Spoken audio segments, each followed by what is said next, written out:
You're listening to the We Are Libertarians podcast network. Find all of our shows at wearelibertarians.com. Welcome to the Chris Spangle Show. Thank you so much for joining me. We really appreciate you being here. And I'm really excited about today's show. We've got a great concept for you. I think a lot of the reason, when I talked to our patrons back in January, the thing that I heard most often was that we help you stay sane by trying to access some knowledge. And our guest today is Dr. Travis Corcoran, who just wrote Restoring Reason, Using the Ancient Liberal Arts to Defend Against Modern Manipulation. And you can find the first chapter at restoringreason.com. I found this book at Half Price Books years ago called The Trivium by Sister Miriam Joseph, and it's the liberal arts of logic, grammar, and rhetoric. And it helped influence my thinking because there's just too much information, Dr. Corcoran. It's an overwhelming amount of information at this point in our lives, and I think it makes people feel a little bit crazy. Yeah, I agree. In fact, that's what we say this all the time. We live in the age of information, and which is great. I mean, I love information, but I'm sure you're very familiar with this after reading Sister Miriam Joseph's book. Information is good. However, it can be correct or incorrect. So we say this with pride, like, the age of information. But you just said it so perfectly. We're drowning in it. So I look forward to the age of reason or age of understanding, which is the second liberal art, so that we can progress and move on and actually make sense of the information and see, use the tools to see which is correct, which is incorrect. Well, let's start with your background. Tell us a little bit about yourself and who you are and how you got to writing this book. Okay. I had I would say my parents weren't too happy with it, but I did spend a lot of time in school and had a pretty diverse education. So I studied nuclear engineering when I was in the U.S. military, in the Navy. Then after that, I went to university, got my degree in philosophy. I started out in biology with a minor in philosophy. But after a few philosophy courses, I quickly switched that around. So I majored in philosophy and minored in biology. After that, I worked for a little bit as with the engineering that I got from the military, but I hurt my back at work, and went and saw a chiropractor. That changed the course of my life. I was always very much into reason, critical thought, and I know there's a lot of, just like there's many different kinds of medical doctors, different kinds of politicians as well, but there are many different kinds of chiropractors. I was lucky I went to this one. She was very grounded in principles, which are fundamental truths, useful in system or chain of reasoning. And she was very grounded in principles. Everything conformed to reason. And that's when I made a big career change. So then I went back to school again as a chiropractor and got my doctorate in chiropractic. And then since then, I've really just been pursuing the Trivium, or these first three liberal arts, so that we can restore reason to not just healthcare, which was a big thing for me, but restore reason to politics, to business, to the family structure, and most importantly, just restore reason to discussion. So you've hit on some big concepts there. The way that I think Matt Taibbi nailed it a few weeks ago, and that we kind of live in an age where we've just got these two ecospheres when it comes to politics that are just kind of keeping people off balance. We're sort of living in a postmodern nightmare that, all those Christian pastors I listened to in the 2000s were like, well, if you abandon truth, then nothing will be true and everyone will go crazy. And that's sort of, I think, how people feel, where there's just sort of this, we live in the present so much, and it kind of breaks down some of these systems. So talk about the liberal arts, because I think when most people hear that, they just think about, I had to do a bunch of boring stuff in college. But the liberal arts are incredibly important to the Western mind in the world, and to an individual's way of thinking. So define liberal arts, please. The etymological definition really comes from the Latin liber and alus. Liber, as you know, that means liberty. That's the Latin root for liberty or freedom. And al from the alus, that means of or pertaining to. So these are the arts of or pertaining to freedom, really. These are the arts of freedom for our mind. And you yourself being familiar with Sister Miriam Joseph's book, you know that the Trivium is really the first three of the 7 classical liberal arts. And they're distinct from the quadrivium, or the last 4, because they're focused. These first 3 liberal arts are focused on the quality of your mind. And maybe I should make this too. There's a distinction between utilitarian arts or servile arts and the liberal arts.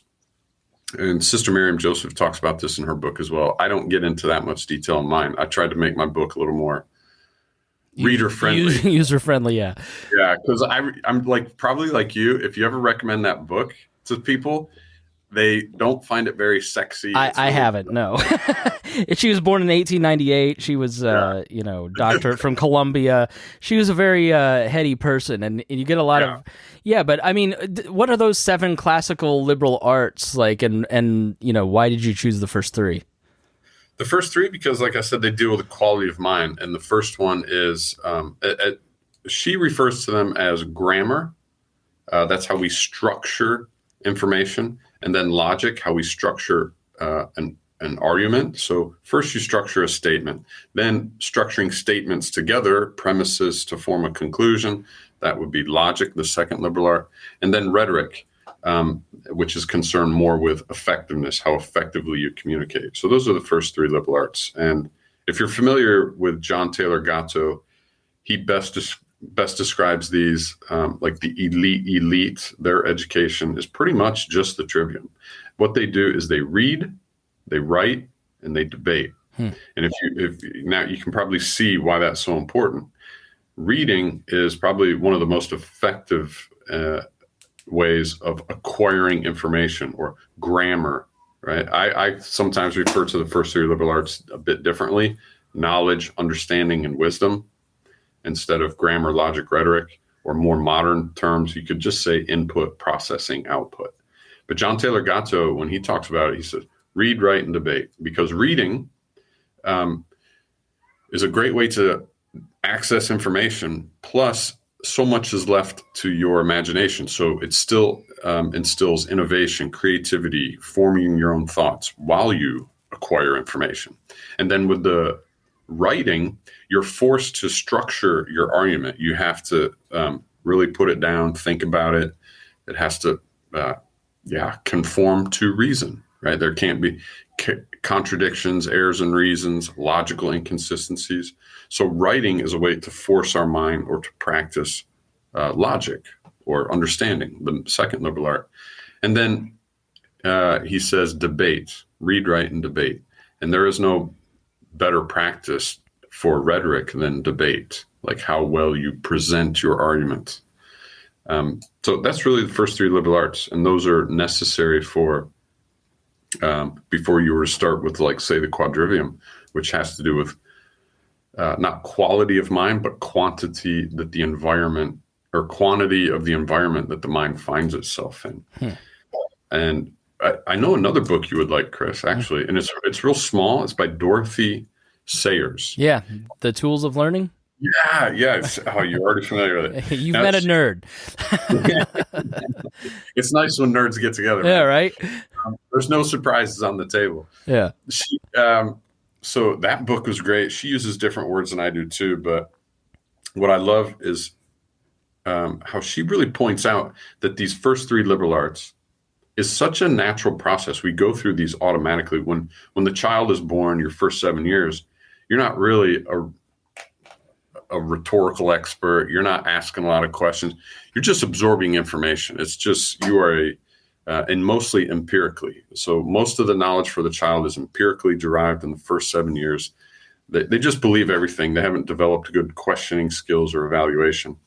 But then you notice in America, it's really easy because we have the Santa Claus tradition. But from the ages around 7 or 9, that you can see the child naturally enters that question. They begin to evaluate. They have a sufficient database of knowledge, or grammar. They know how to identify things, construct statements. But now they're constructing questions and arguments. How does this man get to every house in the world? Why is the sky blue? This is a frustrating phase for a lot of parents, I think, because the children are just, now they want understanding. first it was I'm just, kind of in that phase, yeah, with what a 3-year-old. Like, yeah, I know the answer, but I can't explain it to you because you can't comprehend it. But it's I don't know. It is difficult. Yeah. Well, I think it'll get worse when they get to, like Dorothy Sayers says, when they get to the next 7 years, around 14, which is called sophomore, like a wise fool in the U.S. Then their database is sufficient, which is all should be growing the rest of their life if they're an avid reader like yourself, and then they also think they've made enough sense of the world now, and now they automatically enter that rhetorical fit. They want to speak, right? So now they know everything, and now they add a voice to it, which is also quite frustrating. That's why teenagers can be so frustrating for parents, I think. Yeah, I know. I look back at all the things that I said when I was a teenager and how dumb I was, and I just can't believe it. I can't believe anybody let me talk until around 38. So Sounds familiar. yeah, right. But I think the way that when I read your pitch and kind of the structure that you were putting together, it kind of made me think of exercise, like physical exercise. There's different types of people. There's people who just take no active care of themselves. But most of us, I think, try to make some good choices about food, maybe go to the gym every once in a while. I'm telling on myself, but then there's people like my friend Dakota that just make this hardcore effort to be disciplined and structured in their physical diet. I try to do something similar as often as I have time with my reading and my mental diet and writing and podcasting, because I have an audience I've got to feed.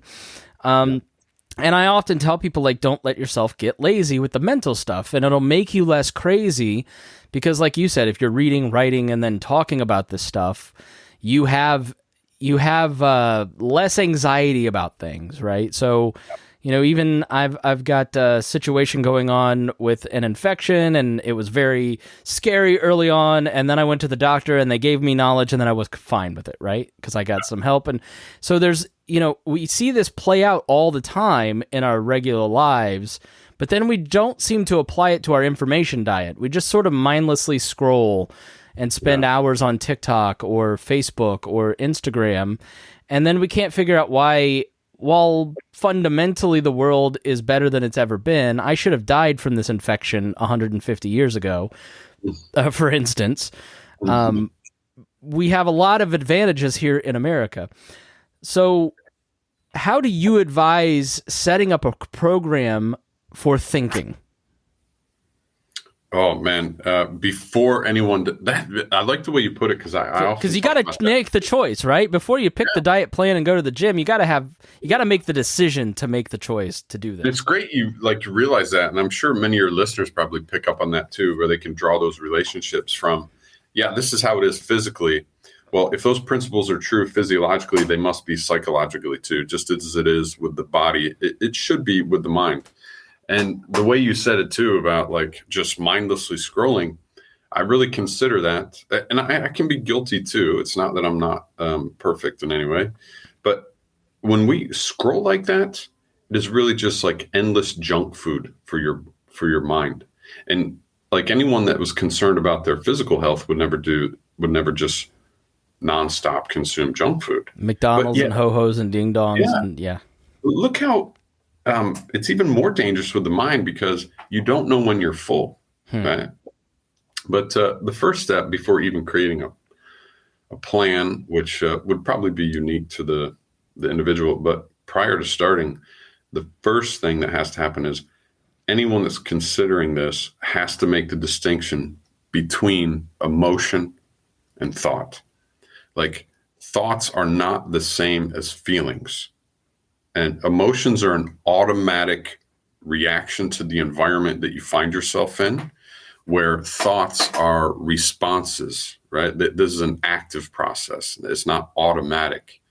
And before, or if anyone's going to have any success or hope to improve the quality of their mind, they really need to distinguish between those two things. And I'm not condemning or ridiculing emotions, that they're certainly very important. They serve a function. It's just not what so many people in our current culture think it is.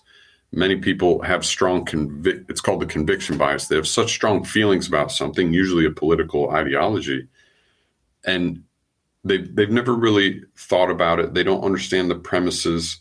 They've been given a foregone conclusion by someone that may not have their best interests, a malevolent politician or whatever. And because they feel so strongly about it, they have convinced themselves that they have done actual thought, when instead they've just really connected with an emotion. And it's usually a good one, compassion is what a lot of people will use. Fear and anger are also easy attack points or easy targets in the human mind. And it's unfortunate those things become very addictive as well. Yeah. Yeah. Fear and anger. TikTok, for instance, is surpassing Facebook in crazy levels. I do digital directing for a radio show. So my whole career for 20 years has been how to craft information to get your attention. I'm an attention merchant. And TikTok is specifically designed like candy for your brain. You pick one video and then all of a sudden you've been there for an hour. And I find myself doing it. Like I'll be reading a book and then I'll pick up my phone because my brain nags at me. I pick it up and then I realize an hour later, like I've been on TikTok looking at like music videos from Aerosmith, because it gives you anything and everything that you want on demand in interesting ways.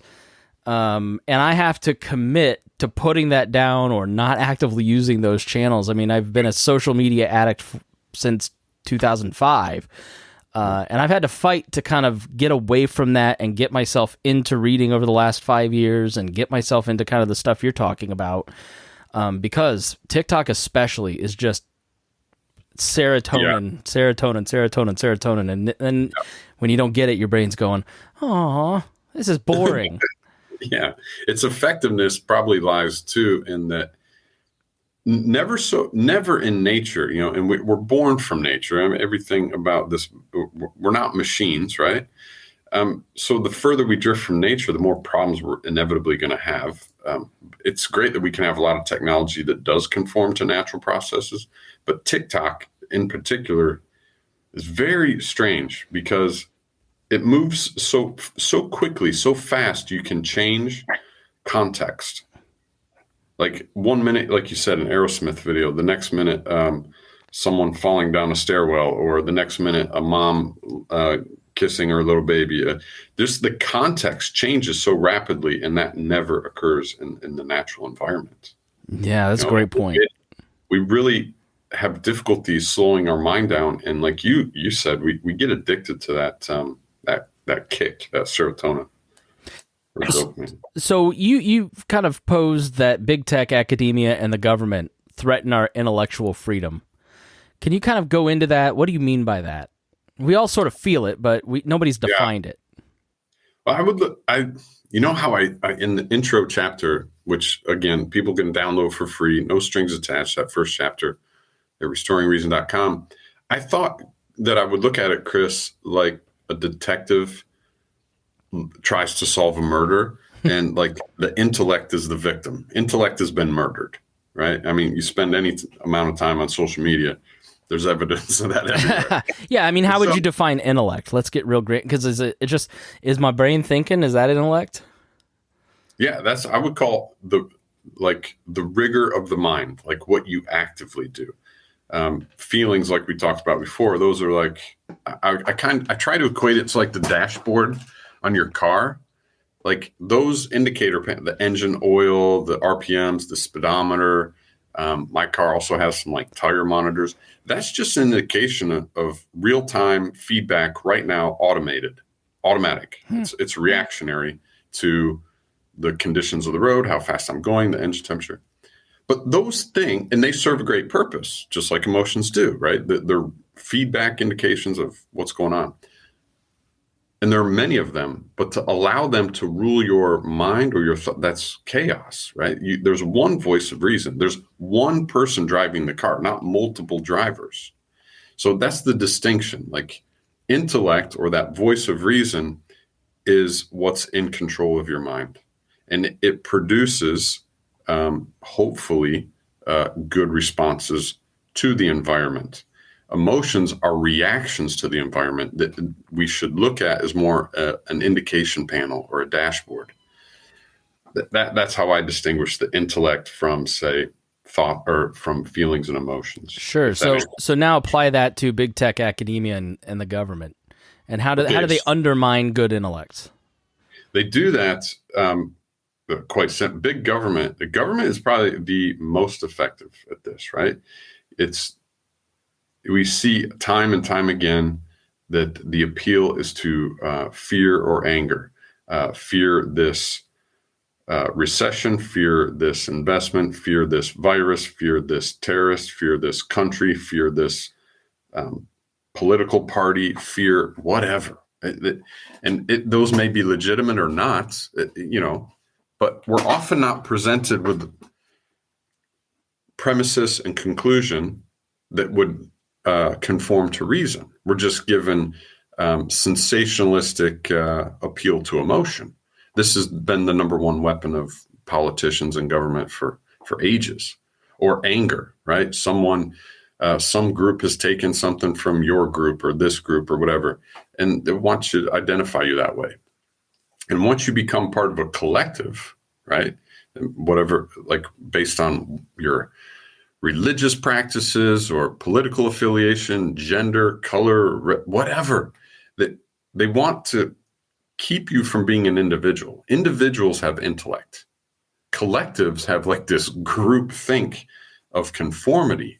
And that's one of the quickest ways to downplay or deregulate your intellect. If only we had any examples over the last couple of years to go off of. I don't know. Maybe we'll get one in the future. If only. If only. Yeah, I totally agree with you. And then academia, I mean, big tech we've talked about, but academia too, I would imagine if it's incredibly powerful to sit in front of a room of people and shape their minds. Yeah, it's astounding right now. Now, bearing in mind all the stuff that's happened recently, but in the last 2 years, but we can go back much further. I would go back like 10 years. It's every year for the last 10 years, some big, large corporation, let's say, for our example, we'll say pharmaceutical corporation, but you could say like weapons manufacturers, whatever. But let's say pharmaceutical companies, and every year for the last 10 years, one of them or many of them get hit with some giant lawsuit that they have to pay out millions, if not billions, and for some crime, some scientific crime where they've either hidden evidence, bribed scientists, or published incorrect studies, something, right? They've done something. Now, we'd expect government, because they're supposed to enforce this, but no one goes to jail. They pay a fine. No one is found guilty. Nothing happens. Who's supposed to report on this? Media, legacy media. But most of their funds and sponsoring and advertisement also comes from either big corp like pharmaceutical or government, right? And then academia. Well, surely those scientists and all these specialists and experts will be able to tell us that this is faulty, but they get shut down and censored by big tech, and legacy media won't. So they all kind of work in collusion like accomplices, right? And it becomes, for someone like you or myself to just to have a pleasant discussion about this, or want an honest investigation, discussion, look into this, is very difficult because we get shut down at almost every corner. These 5 institutions, in my opinion, are like I said, I looked at this like Sherlock Holmes or a detective. We walk in the room, we see intellect's been murdered. I want to know, okay, who has means, motive, and opportunity? And this should be plain and clear to see for anyone that those 5 institutions have the greatest.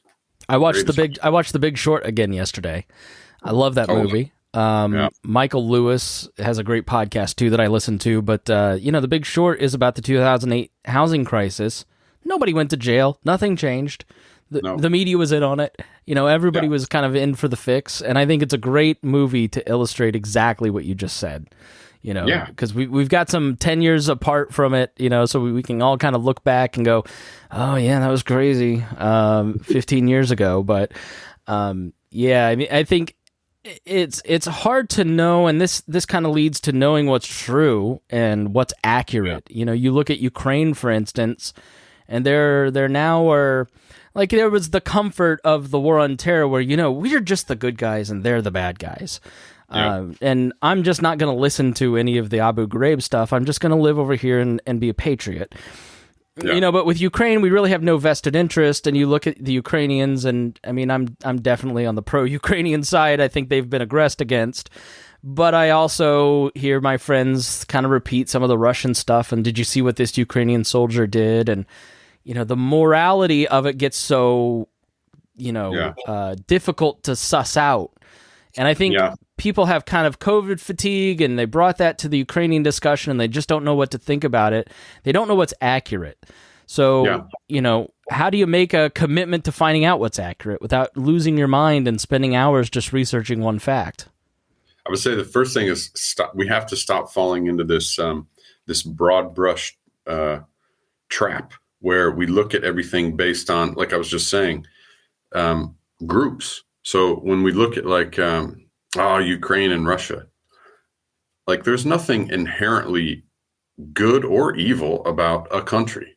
However, there is about some individuals, criminals, right? And that's what we've seen this all throughout,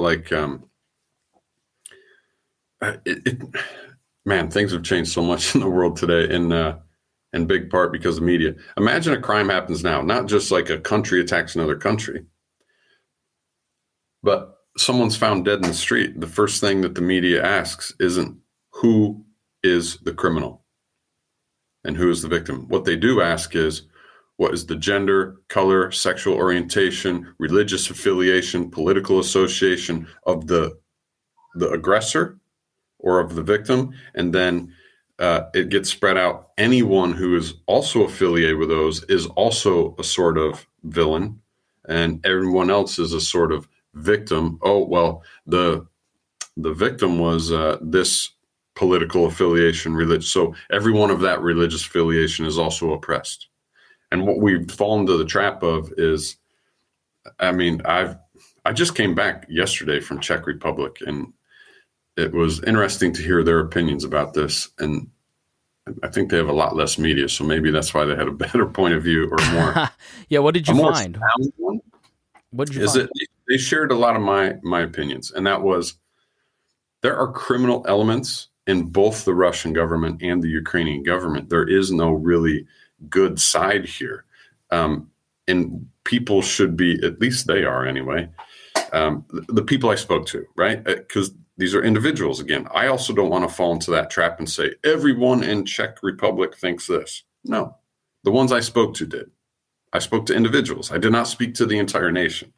And one of the things I liked hearing was that there are criminal elements on both sides, but it is very peculiar that the media presents it one-sided. That to me gives raise to, like, I need to think about this. Something's peculiar. I mean, I know, like, Chris, if you lied to me regularly, like 9 out of 10 things you told me was a lie, I'd be a fool to believe the 11th thing without some kind of question. And now what we hear from BBC, CNN, Sky News, even Fox News, like the token MS, it doesn't matter. They've lied so many times. They really never retract their lies. Project Veritas has been doing a great job exposing a lot of them.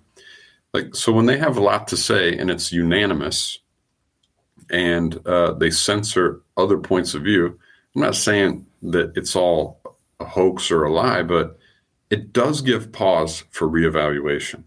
That we have to really, to me, censorship is the admission that you can't compete with reason, right? If you can't form your own arguments, you don't have good premises, a deductively valid conclusion, and it's just conviction bias or appeal to emotion, and you can't compete with the other argument, so you just shut it down.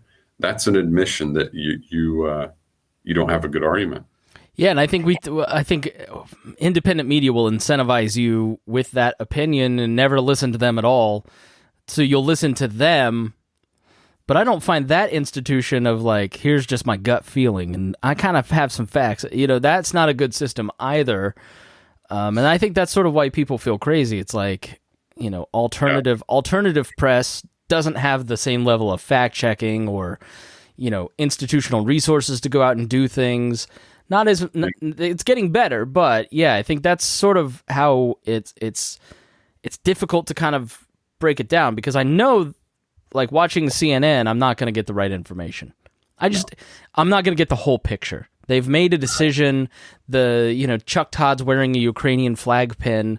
Well, you've chosen a side. So I know your point of view is coming from one definite, and that's where I've kind of picked, like, war crimes are bad. That's my principle. Yeah. And so anybody that's committing a war crime, I'm against them. I'm against Vladimir Putin. I'm against the Avos battalion. I'm against anybody that is committing a war crime, because those are bad. Anybody that is, taking people's stuff, hitting them, hurting them, defrauding them, these are bad things, and I'm against you. Right. This is great, because what you're doing is it's getting closer to starting, and this is something we should all try and practice, is start at first principles. We have jumped into realms, and that's part of the information overload. We're getting thrown all this sophisticated, complicated information at us, right? Deep economic crimes and God knows what else is going on, and expected to make sense of it. It's ridiculous. Most people can't even make sense of their own personal life, and then they're already forming opinions about this. And one of the best places to start is to begin with, I think, it's something I've been doing, is to regularly engage in healthy conflict, like a healthy debates with friends and family, just healthy conflict, because conflict clarifies. It clarifies your own arguments. It clarifies your errors in reason, your own personal logical inconsistencies, and don't be afraid to be wrong. And this is the best way forward. And stay small. Like we're taking in all these massive geopolitical issues as if, one, we can do something about it. Two, that we could even stand a chance of completely comprehending it. The best is to start with your community. I see more and more of some people close to me that I really admire what they're doing. They're starting to run for like local city councils, right? I can't do anything about the whole world, but maybe I could start my community with my neighbors, my friends, my family, the people that I actually know, not the people presented to me, perhaps and almost always with some bias on social media or legacy media like CNN and big channels. That's a huge thing that I've been talking about lately. Like you could be as mad at Barack Obama and Trump and Joe Biden as you want to be. Like you can sit and watch the 2 Minutes Hate on CNN all you want. And you can, load up on weapons and say we're going to overthrow the government because this is all bad. But like, have you gone to a city council meeting? Because if you talk to any city councilor, they see the same four people that show up to every city council meeting, and no one new ever shows up. And so maybe Republican democracy is not over yet because we haven't participated. Let's talk about rhetoric, because part of the issue that we're talking about, it sounds like rhetoric is the problem here, right? Like too much rhetoric. There's no civic action. There's nobody showing up to volunteer at the nonprofits. Civil society is eroding, and because everybody's just online talking to each other. So why are you out there promoting rhetoric when that's the problem? Well, I don't think rhetoric to me is... rhetoric, I wouldn't call rhetoric the problem. I call empty rhetoric a problem, or rhetoric without the first two, because the Trivium goes in a particular order. It goes first grammar, then logic, then rhetoric, or first knowledge, then understanding, then wisdom. You don't just begin with rhetoric, right? Unless, of course, you have an agenda, perhaps nefarious one. But I don't think rhetoric is really a bad word, no more than television is not a bad thing. It depends on what is being broadcast on there, right? It's just a medium. Like a hammer is not a bad thing. You can build a house with a hammer, or you could smash the windows out of a church with a hammer, right? It itself is not a bad thing. So rhetoric, like a tool, whether it's good or bad, it depends on who's using it, right? Rhetoric, when you become really skilled at it, it's effective at, and that's what rhetoric's concerned with, effectiveness, right? It is, and what we have now, I would say in social media is the best example of this. People have a lot of knowledge. They haven't bothered to verify if it's correct or incorrect, because to them it doesn't matter, right? It appeals to emotion. So they have knowledge, the first liberal art, correct or incorrect. And then they skip over logic or reasoning. They've replaced it with emotion. So this chain has been short-circuited. It's like they go directly from grammar or knowledge and information directly to, I'm going to speak about this knowledge I have. I'm not going to evaluate it. I think it's true based on my feelings, not based on whether I can validate it with deductive or inductive reasoning. Right. And so in those hands, rhetoric is very, very, very dangerous. But in the hands of someone who is good, compassionate, cares, and wants to change the world for the better, productive, and I would say genuinely progressive, unlike what I hear the word progressive. Sometimes I cringe a bit, but then rhetoric is a very powerful and good thing. But in the hands of someone who has malicious intent, rhetoric is horrible. And it's what many dictators have used very effectively for years. Yeah, because they've got you emotional and fearful, and then you're easy to control. Yeah. So you talk about preeminence in the book. What does it mean to achieve that? You know, how can readers achieve it if they read your book? Like, because you've got a very systematic approach here. So what's the top end of what you can achieve? So preeminence, like, yeah, we've all probably heard this word, but it wasn't until one of my business coaches, Sean Dill, he's amazing, man.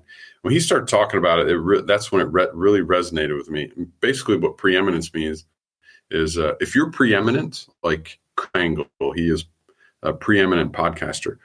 Like, you're the trusted authority. You would become, in the podcast realm, you're the person I go to. That's many are saying this. It's very true. That would mean you've achieved preeminence, and that's what I think. The critical thinkers, we need more critical thinkers in our culture and our society. And if more and more people practice the Trivium in their circle of friends and their network, they will become the preeminent thinker. And if they're good people and we can trust them, then what we'll see is like, I really think culture and society will really, really step up, and it's going to be a great place to live.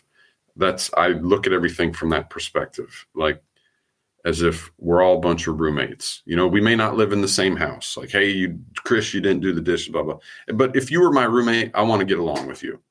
And so we may not live in the same house. We may not live in the same city, maybe not in the same country, but we all live together on this planet.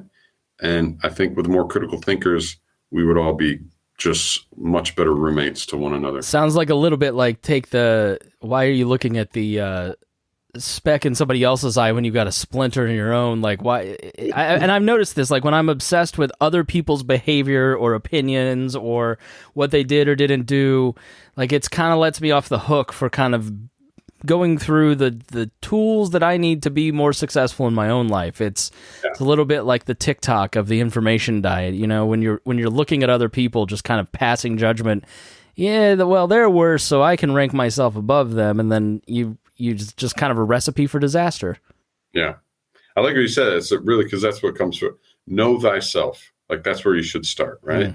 If you're developing these skills, the first thing you want to apply them to, and probably the most difficult thing to apply them to, is your own mind and your own life, your own judgments and your opinions. Unfortunately, we get too attached to those. Something I've been practicing lately to help with that, maybe it'll help your listeners, is when we talk about an idea, an opinion, that we stop using possessive pronouns before that. Instead, use like an indefinite or definite article. So instead of, I would say, well, my opinion or what I think, I would say, well, here's a thought. What about this perspective? Stop attaching ourselves, because then if that perspective is attacked and you've attached a possessive, here's my perspective, here's my opinion, and it gets attacked, you're much more likely to defend it irrationally rather than being open to amending it. And this is something that really always boggles my mind. This is if there was on my computer or this phone, there was a virus on there that interfered with its processing, and you pointed it out to me, I would thank you. Like, oh, right. I would go, great, it works better. Thank you, man. But when it comes to our own mind, we defend that error, that virus. We're like, no. It's crazy. It's don't you want your mind to work better? So if someone points out a contradiction in your thinking, or in a thought, or some errors in the reason, then why aren't we thankful to those people? I've seen this so many times in the libertarian world because people go, why do they take it so personally? And it's because the term libertarian has become their identity.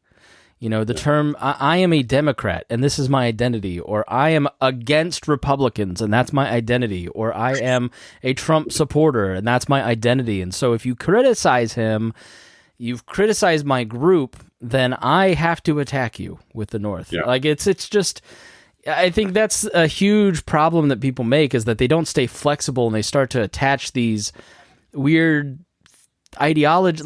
Ideology is not an identity. It's just a way to think, right? Or a system of governance. It's not your personality.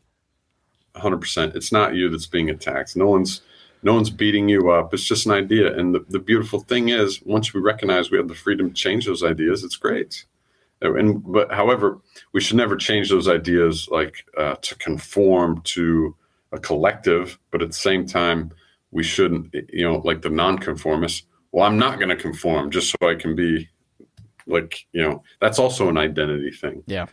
I heard someone say once, oh, you nonconformists, you're all alike. I thought that was Well, Dr. Travis Corcoran, thank you so much. Author of Restoring Reason. Get the first chapter at restoringreason.com. Where can people follow you? Shameless self-promotion time. Well, I don't really promote, but I would honestly say what I hope for the world is that we all, like I said, we just restore reason to discussion. You and I had a great discussion. So my hope is that they just buy the book and share the book with their friends. So go to www.restoringreason.com, get the first chapter for free, and see if it's what you like. And then maybe we'll be in touch after that if you like where the conversation goes. Thank you, Dr. Travis Corcoran, for joining me here on the Chris Spangle Show.